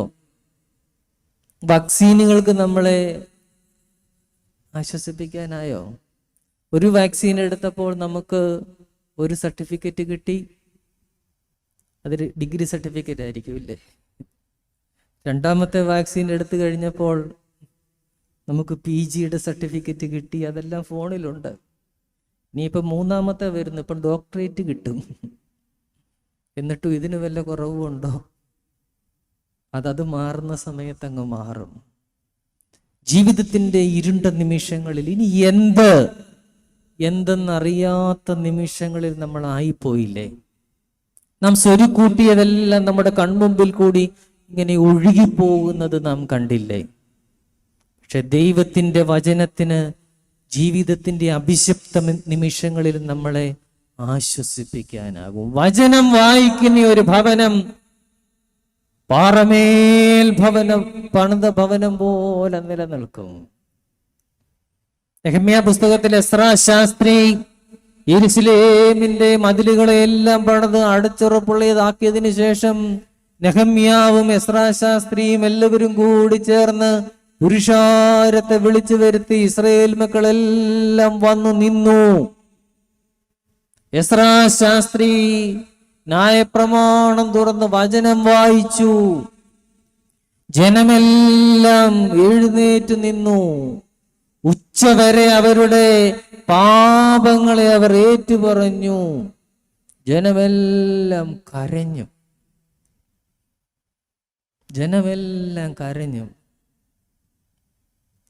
നമ്മുടെ പിതാവായ പുണ്യവാനായ ഒസ്താത്യോസ് തിരുമേനി വൈദിക സെമിനാരിയിൽ ഞങ്ങളെ 1 വർഷം പഠിപ്പിച്ചു. തിരിക്കുന്ന വല്യച്ഛന്മാരെയൊക്കെ ഇവിടെ സെമിനാരിയിലും പഠിപ്പിച്ചു, അല്ലാതെയും പരിശീലനം ലഭിക്കുന്നതിന് ഇവർക്കെല്ലാം ഭാഗ്യം ലഭിച്ചു. ഒസ്താത്യോസ് തിരുമേനി എപ്പോഴും ഓർമ്മിപ്പിക്കാറുള്ള ഒരു കാര്യം ഉണ്ടായിരുന്നു. കുഞ്ഞുങ്ങളെ, നിങ്ങൾ പ്രസംഗത്തിനായി ദൈവവചനം തിരഞ്ഞെടുക്കുമ്പോൾ നിങ്ങളെ കരയിപ്പിക്കുന്ന ഒരു വേദഭാഗം നിങ്ങൾ തിരഞ്ഞെടുക്കണം. എപ്പോഴും ആ പിതാവ് ഓർമ്മിപ്പിക്കുമായിരുന്നു. നിങ്ങളെ കരയിപ്പിക്കുന്ന ഒരു വചനത്തെക്കുറിച്ചായിരിക്കണം നിങ്ങൾ പ്രസംഗിക്കേണ്ടത്. ഇത് അച്ഛന്മാരോട് മാത്രം പറയുന്ന കാര്യമല്ല. കാരണം ഞാൻ തുടക്കത്തിൽ ഓർപ്പിച്ചു, ഒരു ഭവനത്തിലെ മാതാവ് ഒരു പുരോഹിതയാണ്, പിതാവ് ഒരു പുരോഹിതനാണ്. 2 നേരത്തെ ആ വചനം വായനയിൽ അന്നേ ദിവസം ആ ഭവനത്തിന് വേണ്ടുന്ന ഒരു വാക്യം നമ്മൾ മനസ്സിൽ കരുതിക്കൊള്ളണം. കുഞ്ഞുങ്ങൾക്ക് വേണ്ടുന്ന ഒരു വാക്യം നമ്മൾ അവരോട് പറയുകയൊന്നും വേണ്ട കേട്ടോ. കുഞ്ഞെ, ഇന്ന് നിനക്ക് വേണ്ടി ഞാൻ സൂക്ഷിച്ചിരിക്കുന്ന വാക്യം ഇതാണേ എന്നൊന്നും പറയണ്ട. ആ വാക്യം നമ്മുടെ മനസ്സിൽ ഇങ്ങനെ കിടന്നെരിഞ്ഞാൽ മതി. അത് നാം പറയാതെ നമ്മുടെ കുഞ്ഞുങ്ങളിലേക്ക് ചെല്ലും. പറയാതെ പറയും. അല്ലെങ്കിൽ തന്നെ നാം പണ്ട് പറഞ്ഞതെല്ലാം ഇപ്പോൾ നമ്മുടെ കുഞ്ഞുങ്ങൾ നമ്മളോട് പറയുകയല്ലേ? അതെല്ലാം അവർ കേട്ടിട്ടാണോ? നമ്മുടെ 20കളിൽ നമ്മുടെ അപ്പനോട് പറഞ്ഞത് നമ്മുടെ മകൻ അവൻ്റെ 20കളിൽ നമ്മളോട് പറയുകയല്ലേ? അതവൻ കേട്ടായിരുന്നു. നമ്മുടെ 30കളിൽ നമ്മുടെ മാതാപിതാക്കളെ കുറിച്ച് നിശബ്ദമായിട്ട് പുറപുറത്തത് ഇന്ന് അവരുടെ 30കളിൽ അവർ നമ്മളെ നോക്കി മർമ്മരം ചെയ്യുകയല്ലേ? നമ്മൾ പറഞ്ഞു കൊടുത്തിട്ടാണോ? അതേ ഫലമാണ് ദൈവവചനത്തിനും. അപ്പോൾ ആരോഗ്യകരമായ കാര്യം വചനം ഓർക്കുക എന്നുള്ളതാണ്. നമ്മുടെ കുഞ്ഞുങ്ങളും വചനത്താൽ അഭിഷേകം ചെയ്യപ്പെടും. ദൈവവചനം വായിക്കുന്ന കുടുംബമായി, വിശുദ്ധ വേദപുസ്തകം തുറന്ന് വായിക്കുന്ന കുടുംബമായി നമ്മുടെ ഭവനം മാറണം. ഭവനത്തിലെ പിതാവ് അതിന് മുൻകൈ എടുക്കണം. യോന പ്രവചനം 3-ാം അധ്യായത്തിൽ, യോനയുടെ പുസ്തകം അതിന്റെ 3-ാം അധ്യായത്തിൽ നമ്മൾ കാണുന്നുണ്ട്, വർത്തമാനം ചെവിയിലെത്തിയാറേ നിനുവയിലെ രാജാവ് സിംഹാസനത്തിൽ നിന്ന് എഴുന്നേറ്റു. ഭവനത്തിലെ രാജാവ് ആരാണ്? പിതാവാണ്. രാജ്ഞി ആരാണ്? അമ്മയാണ്. 3-ാം അധ്യായത്തിൽ നമ്മൾ കാണുകയാണ് വർത്തമാനം ചെവിയിലെത്തിയാറേ. ആ പരിഭാഷയെ കുറിച്ച് എനിക്ക് ഒത്തിരി സങ്കടമുണ്ട് കേട്ടോ. അവിടെ വർത്തമാനം എന്നല്ലായിരുന്നു വരേണ്ടിയിരുന്നത്, അവിടെ സുവിശേഷം എന്നായിരുന്നു വരേണ്ടത്, വചനം എന്നായിരുന്നു വരേണ്ടത്. വർത്തമാനം എന്ന് പറഞ്ഞപ്പോൾ നമ്മൾ അതിനെ അങ്ങ് സാധാരണയാക്കി കളഞ്ഞു.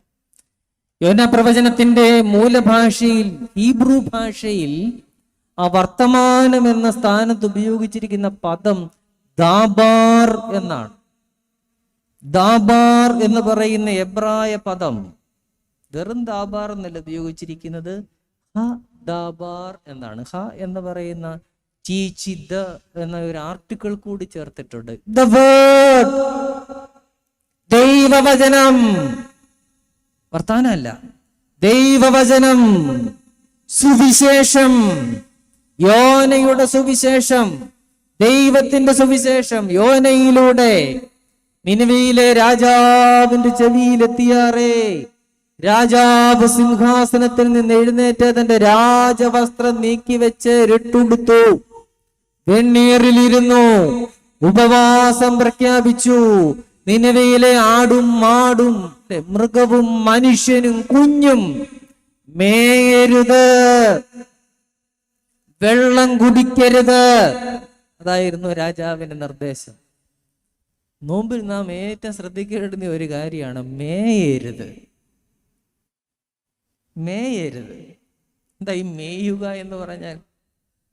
മേയുക എന്നുള്ളത് കാലികൾക്ക് പറഞ്ഞിട്ടുള്ളതാണ്. അല്ലേ? ഒരു കാലിയെ ഒരു പുൽത്തോപ്പിലേക്ക് നമ്മൾ കയറ്റി വിട്ടാൽ ആ പുൽമേട് മുഴുവൻ അത് ആ കന്നാലി തിന്നു തീർക്കും. എന്നിട്ട് മാറിക്കിടന്ന് ആയി വിട്ടും ആ തിന്നത് തന്നെ വീണ്ടും തിന്നും. മനുഷ്യനെ കുറിച്ച് അത് ഉദ്ദേശിക്കപ്പെട്ടിട്ടില്ല. മേയരുത്.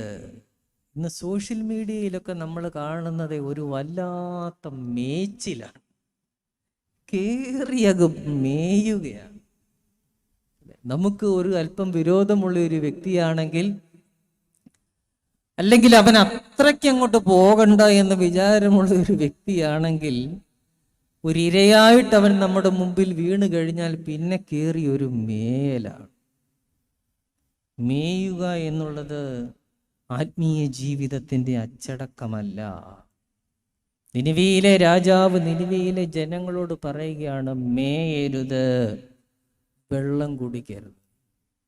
ചില വെള്ളം കുടിച്ചാലും മേയരുത്.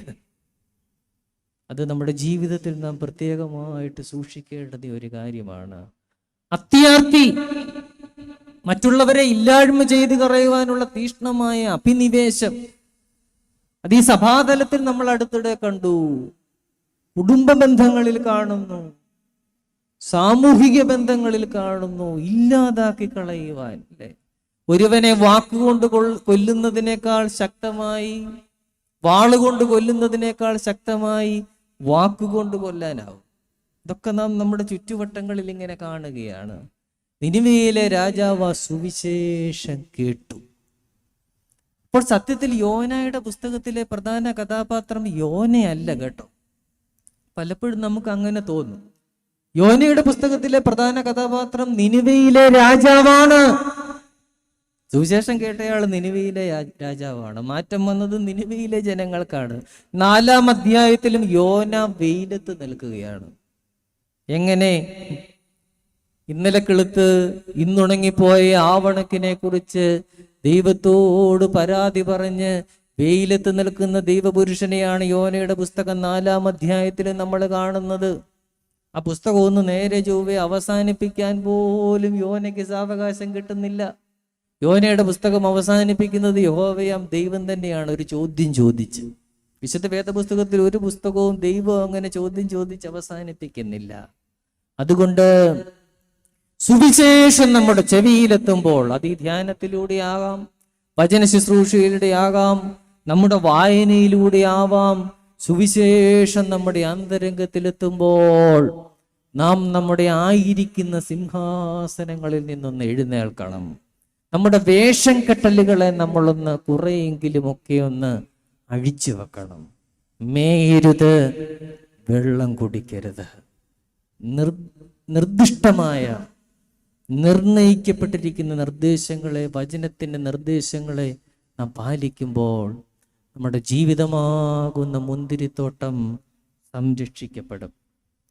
2 ചെറുകുറുക്കന്മാരെ കുറിച്ച് നാം കേട്ടു. പ്രാർത്ഥനാരഹിതമായ ജീവിതം ചെറുകുറുക്കനാണ്. പ്രാർത്ഥന നിർഭരമായ ജീവിതത്തിലേക്ക് നാം പ്രവേശിക്കണം. വചനരഹിതമായ ജീവിതം ചെറുകുറുക്കനാണ്. വചന നിബദ്ധമായ ജീവിതത്തിലേക്ക് ഈ നോമ്പിലൂടെ നാം കുറെ കൂടി അടുത്ത് നിൽക്കണം. 3-ാമതായും അവസാനമായും ആരാധനയില്ലാത്ത ജീവിതം അത് ചെറുകുറുക്കൻ്റെ ആക്രമണത്തിന് വിധേയമായി തീരും. നമ്മുടെ സഭ ആരാധിക്കുന്ന ഒരു സഭയാണ്. ഇത് മിഷൻ പ്രവർത്തനം നടത്തുന്ന സഭ എന്നതിനേക്കാൾ ഉപരിയായി വലിയ വലിയ വിജ്ഞാനാന്വേഷണങ്ങൾ നടത്തുന്ന ഒരു സഭ എന്നതിനേക്കാൾ ഉപരിയായി ഇതാരാധിക്കുന്ന ഒരു സഭയാണ്. ഏത് കൊടുങ്കാറ്റിലും ഒഴുകിപ്പോകാതെ ഈ സഭാ സമൂഹത്തെ പിടിച്ചു നിർത്തുന്നത് മാലാഖമാർക്ക് യോഗ്യമായ ആ ഒരു വലിയ വിശുദ്ധിയോടുകൂടി ദൈവസന്നിധിയിൽ നാം അർപ്പിക്കുന്ന ആരാധനയാണ്. ഈ ആരാധന നമ്മുടെ പൂർവികരായിട്ട് നമുക്ക് തന്നതാണ്. ആരാധനയിലുള്ള സംബന്ധം നമുക്ക് കുറഞ്ഞു പോകരുത്. ഈ കഴിഞ്ഞ 2 വർഷക്കാലത്തെക്കുറിച്ച് നമ്മളൊന്ന് ചിന്തിച്ച് നോക്കൂ, അല്ലേ? ഒരു ആരാധനയ്ക്കായിട്ട് ചിലപ്പോഴെങ്കിലും നമ്മളൊന്ന് കൊതിച്ചിട്ടില്ലേ? ഞാൻ ശുശ്രൂഷിക്കുന്ന ദേവാലയം ആലപ്പുഴയിൽ കോട്ടയം ഭദ്രാസനത്തിന്റെ ബോർഡറാണ്. കുപ്പപ്പുറം എന്ന് പറയുന്ന ഒരു ചെറിയ ദേവാലയമാണ്. 20 വീടേ ഉള്ളൂ. മലയാള മനോരമയുടെ കുടുംബ ദേവാലയമായിരുന്നു. അവർ പിന്നീട് കോട്ടയം ഡയോസിസിന് കൊടുത്തു. അവിടെയാണ് ഞാൻ ശുശ്രൂഷിക്കുന്നത് ഇപ്പോൾ. ഈ ലോക്ക്ഡൗൺ സമയത്ത് അവിടെ എല്ലാ ഞായറാഴ്ചയും ആരാധനയുണ്ടായിരുന്നു. പക്ഷെ അച്ഛനും ശുശ്രൂഷകനും മാത്രമേ ഉള്ളൂ. അപ്പോൾ അവിടുത്തെ പ്രായം ചെന്ന ഒരു വല്യപ്പച്ചൻ എന്നെ വിളിച്ച് ചോദിക്കുകയാണ്, അച്ഛാ, ഈ ആരാധനയിൽ ഞങ്ങൾക്ക് പ്രായം ചെന്നവർക്ക് പങ്കെടുക്കാമോ? ഞാൻ പറഞ്ഞു, പങ്കെടുത്തു കൂടല്ലോ, അങ്ങനെ ഗവൺമെന്റിന്റെ നിയമമില്ലല്ലോ. അപ്പോൾ ഈ ദേവാലയം സ്ഥിതി ചെയ്യുന്നത് പമ്പാ നദിയുടെ തീരത്താണ്. പമ്പ വന്നിങ്ങനെ വേമ്പനാട് കായലിലോട്ട് ചേരുകയാണ്. അവിടെയാണ്. അതിന് മുമ്പിലെല്ലാം ഈ ബോട്ട് ജെട്ടികളും കടവുകളും ഉണ്ട്. പള്ളിയുടെ മുമ്പിലും ഒരു ബോട്ട് ജെട്ടിയുണ്ട്. പുള്ളി വല്യപ്പൻ എന്നോട് ചോദിക്കുകയാണ്, അച്ഛാ, ഞായറാഴ്ച വെളുപ്പനെ അച്ഛൻ കുർബാന ചൊല്ലുന്ന സമയത്ത് ഞാൻ വരുമ്പോൾ ആ മുൻപിലെ ജനലൊന്ന് തുറന്നിടാമോ? ഞാൻ ഈ കടവിൽ നിന്നുകൊള്ളാം. ഈ കടവിൽ നിന്നുകൊണ്ട് ജനലിലൂടെങ്കിലും ഞാൻ ആ വിശുദ്ധ കുർബാനയൊന്ന് കണ്ടോട്ടെ.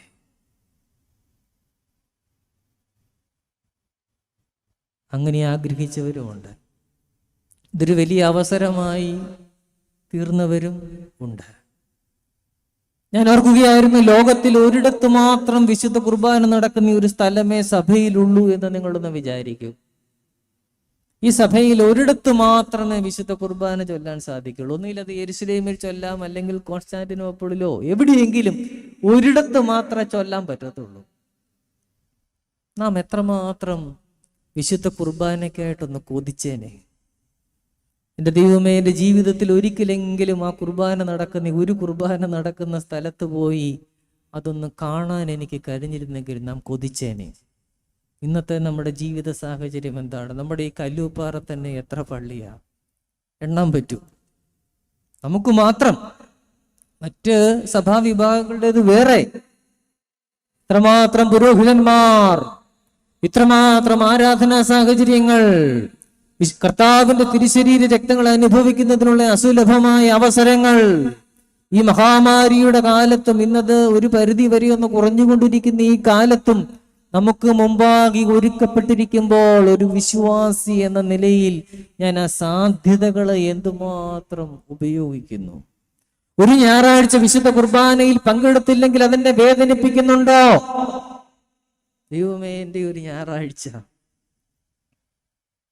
ഒരു ഞായറാഴ്ചയിൽ വിശുദ്ധ പള്ളിയിൽ നമ്മൾ പോയില്ലെങ്കിൽ, ഒരാരാധനയിൽ നമ്മൾ പങ്കുകൊണ്ടില്ലെങ്കിൽ, 10 രൂപ കളഞ്ഞു പോകുന്ന അത്ര പോലും അത് നമ്മളെ വേദനിപ്പിക്കുന്നുണ്ടോ? ഇതൊരു ചോദ്യമാണ്. ആരാധന അനുഭവത്തിൽ നിന്ന് നാം മാറിപ്പോകരുത്. സത്യ അനുതാപത്തിലേക്ക് നമ്മൾ വരണം. അനുതാപം എന്ന് പറഞ്ഞാൽ അത് കണ്ണീരൊലിപ്പിക്കുക മാത്രമല്ല, അതിന് 2 അർത്ഥമുണ്ട്. അതൊരു മടങ്ങിപ്പോക്കാണ്. ജീവിതത്തിൻ്റെ നന്മകളിലേക്കുള്ള ഒരു മടങ്ങിപ്പോക്ക്. അതൊരു മറുപടി പറയലാണ്. ആദമേ, നീ എവിടെയെന്ന് ചോദിച്ചപ്പോൾ ഞാൻ വീണെടുത്ത് ഞാൻ ഇരിക്കുകയാണ് എന്ന് പറയാനുള്ള ഒരു ധൈര്യം. റിപ്പൻറ്റൻസ് അത് ഒരു ആൻസറാണ്, a reply and a return. ഇതൊരു മടങ്ങിപ്പോക്കമാണ്. വിശുദ്ധ കുമ്പസാരം നമ്മളെ അതിന് ശക്തീകരിക്കണം. അതിനാണ് നോമ്പിലെ കുമ്പസാരം നമ്മളെ ഒരുക്കേണ്ടത്. നമ്മുടെ ജീവിതത്തിലെ കുറവുകളെ ദൈവസന്നിധിയിലൊന്ന് ഏറ്റുപറയുവാൻ, ജീവിതത്തിൻ്റെ നഷ്ടപ്പെട്ടു പോയ നന്മകളിലേക്കൊന്ന് മടങ്ങിപ്പോകുവാൻ. എൻ്റെ ജീവിതത്തിലെ ഒരു കുറവ് ഞാനൊന്ന് ഉപേക്ഷിച്ച് മാറ്റി വെക്കുമ്പോഴാണ് ഒരു നിറവിനവിടെ ഇടമുണ്ടാകുന്നത് എന്നൊന്ന് തിരിച്ചറിയാൻ. എൻ്റെ പള്ളിയിൽ ഒരു ചെറുപ്പക്കാരൻ എന്നോട് വന്ന് പറഞ്ഞു, അച്ഛാ, എനിക്ക് തിങ്കളാഴ്ച ഇൻ്റർവ്യൂ ആണ്, എനിക്ക് വിദേശത്തേക്ക് പോകാനുള്ള ഒരു ഇൻ്റർവ്യൂ ആണ്, അച്ഛൻ പ്രാർത്ഥിക്കണം. അപ്പോൾ അതിൻ്റെ 2 ദിവസം മുമ്പ് അവൻ്റെ മാതാപിതാക്കൾ എന്നെ വിളിച്ചു പറഞ്ഞു, അവൻ്റെ മദ്യപാനത്തിൻ്റെ പ്രതിസന്ധികൾ, ഭവനത്തിലെ അസ്വസ്ഥതകൾ, അവൻ മൂലം ആ ഭവനം അനുഭവിക്കുന്ന വേദനകൾ, ഇത് കേട്ടിട്ടിരിക്കുന്ന എന്നോടാണ് ഇവൻ വന്ന് പറയുന്നത്, എനിക്ക് തിങ്കളാഴ്ച വിദേശത്തേക്ക് പോകാനുള്ള ഇൻ്റർവ്യൂ ആണ്, അച്ഛൻ പ്രാർത്ഥിക്കണം. ഞാൻ അവനോട് ചോദിച്ചു, നീ ഇൻ്റർവ്യൂവിനായിട്ട് ഒരുങ്ങിയോ? ഒരുങ്ങി. നിനക്ക് ഇൻ്റർവ്യൂ കിട്ടുമോ? കിട്ടും. ഞാനും പറഞ്ഞു, നിനക്ക് കിട്ടും. പക്ഷെ നീ ഒന്ന് ചെയ്യണം, നിന്റെ ജീവിതത്തിലെ ഒരു കുറവ് നീ ഉപേക്ഷിക്കണം. അപ്പോൾ അവൻ എന്നോട് കണ്ണു നിറഞ്ഞുകൊണ്ട് പറഞ്ഞു, അച്ഛാ, എൻ്റെ ജീവിതത്തിൽ ഒരു കുറവുണ്ട്. ഞാൻ ചോദിച്ചു, നീ അത് ഉപേക്ഷിക്കാൻ തയ്യാറാണ്? ഞാൻ ഉപേക്ഷിക്കാൻ തയ്യാറാണ്. അവൻ അത് ഉപേക്ഷിച്ച് കുമ്പസാരിച്ചു. പിറ്റേ ദിവസം അവൻ ഇൻ്റർവ്യൂവിന് പോയി. അവന് ഇൻ്റർവ്യൂവിൽ 1-ാം സ്ഥാനത്ത് അവന് പ്രവേശനം കിട്ടി. വിദേശത്തേക്ക് അവൻ പോകാൻ ഒരുങ്ങുകയാണ്. വളരെ ലളിതമായൊരു സംഭവമാണ്, വളരെ ലളിതമായ ഒരു സംഭവം. പക്ഷെ ഒരു കുറവ് ഉപേക്ഷിച്ചാൽ ഒരു നിറവുണ്ട്. ദൈവസന്നിധിയിൽ ദേവാലയത്തിലൊക്കെ ചെല്ലുമ്പോൾ നമ്മൾ പ്രാർത്ഥിക്കും. നമ്മളിങ്ങനെ പറയാറുണ്ട്, ചില പുതിയ ദേവാലയങ്ങളിലേക്ക് നാം ചെല്ലുമ്പോൾ, നമ്മൾ ആദ്യമായിട്ട് സന്ദർശിക്കുന്ന ദേവാലയത്തിലേക്ക് നമ്മൾ ചെല്ലുമ്പോൾ നമ്മൾ ആദ്യം പറയുന്ന കാര്യം ദൈവം കേൾക്കുമെന്നൊരു വിശ്വാസമൊക്കെ ഈ ലളിതമായ വിശ്വാസ പരിശീലനങ്ങളിലുണ്ട്. അതൊക്കെ വളരെ വിലയുള്ളതാണ്. നമ്മൾ ആദ്യമായി ദൈവസന്നിധിയിലേക്ക് ഒരു അനുഗ്രഹത്തിനായിട്ട് ചെല്ലുമ്പോൾ, എൻ്റെ നിറവുള്ള ഹൃദയം, അതിൽ കുറവുണ്ടെങ്കിൽ ആ കുറവിനെ ഒഴിച്ച് നിറവ് നിറയാനായിട്ട് പ്രാർത്ഥിക്കണം. കാരണം നമ്മുടെ ജീവിതമാകുന്ന മുന്തിരിത്തോട്ടത്തിൽ ചെറുകുറുക്കന്മാരുടെ ആക്രമണം അനുവദിക്കരുത്. പ്രാർത്ഥനയില്ലായ്മ ചെറുകുറുക്കനാണ്, വചനമില്ലായ്മ ചെറുകുറുക്കനാണ്, ആരാധനയില്ലായ്മ ചെറുകുറുക്കനാണ്. ആമോസ് പ്രവചനം 3-ാം അധ്യായത്തിൽ പറയുന്നുണ്ട്, ഒരിടയൻ തന്റെ ആടിന്റെ 2 കാലോ 1 കാതോ സിംഹത്തിന്റെ വായിൽ നിന്നും വലിച്ചെടുക്കുന്നത് പോലെ യഹോവയാം ദൈവം ഇസ്രയേലിനെ വിടുവിച്ചു എന്ന്. ഇസ്രയേലിലെ ഇടയന്മാർ അങ്ങനെയാണ്. അവർക്ക് 1000കണക്കിന് ആടുകളുണ്ട്. പക്ഷെ ഒരാടിനെ പിടിച്ചു കൊണ്ടുപോയാലും ഈ ഇടയൻ സിംഹത്തിന് പിന്നാലെ ഓടും. 1000 ഉണ്ടല്ലോ, ഒന്ന് പോയാൽ പോട്ടെ എന്നല്ല, എൻ്റെ ആടാണ്. എന്നിട്ട് എന്ത് ചെയ്യും? ഓടിക്കൊണ്ടിരിക്കുന്ന തന്റെ ആടിനെയും കൊണ്ട് ഓടിക്കൊണ്ടിരിക്കുന്ന സിംഹത്തിന്റെ മുന്നിൽ കയറി നിൽക്കും. ദാവീദ് എങ്ങനെ സിംഹത്തെ കീറിക്കളഞ്ഞതിനെ കുറിച്ച് പഴയ നിയമം പറയുന്നുണ്ട്. ഈ ഇടയൻ സിംഹത്തിന്റെ പുറകെ ഓടി ചെല്ലുമ്പോഴേക്കും ആട് മുക്കാലും സിംഹത്തിന്റെ വായിലായി കാണും. ഒരു സിംഹത്തിന് ആടിനെ തിന്നാൻ എന്നാ നേരം വേണം? പക്ഷെ ആ ഇടയൻ ആ സിംഹത്തെ തടഞ്ഞു നിർത്തും. ചിലപ്പോൾ ആടിന്റെ 2 കാലോ 1 കാതോ മാത്രമായിരിക്കും ആ സിംഹത്തിന്റെ വായിലിരിക്കുന്നത്. പക്ഷെ ഇടയൻ ആ സിംഹത്തിന്റെ വായിൽ നിന്ന് 2 കാലോ 1 കാതോ വലിച്ചെടുത്തിട്ട് പറയും, ഇതെന്റെ ആടാണ്, എൻ്റെ ആടിന്റെ കാലും കൂടി തിന്നിട്ട് നീ പോകണ്ട. ആമോസ് എന്തിനാണ് ഈ ഉപമ ഉപയോഗിച്ചിരിക്കുന്നത്? അത്രമാത്രം യഹോവയാം ദൈവം തന്റെ സ്വന്തം ജനമായ ഇസ്രായേലിനെ സ്നേഹിക്കുന്നുവെന്ന് പറയാനാണ്. പ്രിയപ്പെട്ടവരെ, നമ്മുടെ കർത്താവിന് നമ്മോടുള്ള സ്നേഹവും ഇത് തന്നെയല്ലേ? അവന്റെ മണവാട്ടിയായ സഭ, പുതിയ ഇസ്രായേലായ സഭ, നമുക്ക് കടന്നു വന്ന ഈ കാലം നമ്മളൊന്ന് ഓർക്കൂ. ഈ കഴിഞ്ഞ 2 വർഷക്കാലം ഈ മഹാവ്യാധിയുടെ കൂർത്ത പല്ലുകൾക്കിടയിൽ പെട്ടുപോകാത്ത ആരാണുള്ളത്? ഇതൊരു സിംഹമായിരുന്നില്ലേ? ചിലരിതിന്റെ രോഗത്തിന് അടിമകളായി, ചിലര് സാമ്പത്തികമായി അകപ്പെട്ടു പോയി, ചിലര് മാനസികമായിട്ട് അകപ്പെട്ടു പോയി, ചിലര് സാമൂഹികമായിട്ട് ഒറ്റപ്പെട്ടു പോയി. ഇവിടെ ഇരിക്കുന്നവരിൽ ആരാണ് ഈ മഹാവ്യാധിയാകുന്ന സിംഹത്തിന്റെ കൂർത്ത പല്ലുകൾക്കിടയിൽ പെട്ടുപോകാത്തത്? ആരുമില്ല. നമ്മളെല്ലാം പെട്ടുപോയി. പക്ഷെ എൻ്റെ ദൈവം, ഒരിടയൻ തന്റെ ആടിന്റെ 2 കാലോ 1 കാതോ വലിച്ചെടുക്കുന്നത് പോലെ ഈ മഹാവ്യാധിയുടെ കൂർത്ത പല്ലുകൾക്കിടയിൽ നിന്ന് എന്നെ വലിച്ചെടുത്ത് എൻ്റെ കുടുംബത്തിൽ നിർത്തിയിരിക്കുകയാണ്. ഈ ആത്മീയമായ സന്നിധിയിൽ നിർത്തിയിരിക്കുകയാണ്. എൻ്റെ ഇടവകയിൽ ദേശത്ത് നിർത്തിയിരിക്കുകയാണ്. എന്തിനു വേണ്ടി? നന്ദിയുള്ളവരായി, സാക്ഷ്യമുള്ളവരായി ജീവിക്കുക, പ്രാർത്ഥിക്കുന്നവരായി, വചനം വായിക്കുന്നവരായി, ആരാധനയിൽ പങ്കുകൊള്ളുന്നവരായി അവനെ സ്തുതിക്കുവാനായിട്ട് നമ്മളെ നിർത്തിയിരിക്കും. അതുകൊണ്ട് ഉത്തമഗീതം 2-ാം അധ്യായം 15-ാമത്തെ വാക്യം നമ്മുടെ ഹൃദയത്തിൻ്റെ മാംസപ്പലകയിൽ നമ്മളൊന്ന് എഴുതണം. ഇപ്രകാരമാണ്: ഞങ്ങളുടെ മുന്തിരിത്തോട്ടങ്ങൾ പൂത്തിരിക്കിയാൽ മുന്തിരിവള്ളി നശിപ്പിക്കുന്ന കുറുക്കന്മാരെ, ചെറുകുറുക്കന്മാരെ തന്നെ പിടിച്ചു തരുവീൻ. പിടിച്ചു കെട്ടുവാൻ, മുന്തിരിത്തോട്ടങ്ങളുടെ അനുഭവം എടുക്കുവാൻ നമ്മുടെ കുടുംബത്തിലേക്ക്, തലമുറകളിലേക്കും അത് പകരുവാൻ ദൈവത്തിൻ്റെ പരിശുദ്ധ റൂഹ നമ്മെ ശക്തീകരിക്കട്ടെ.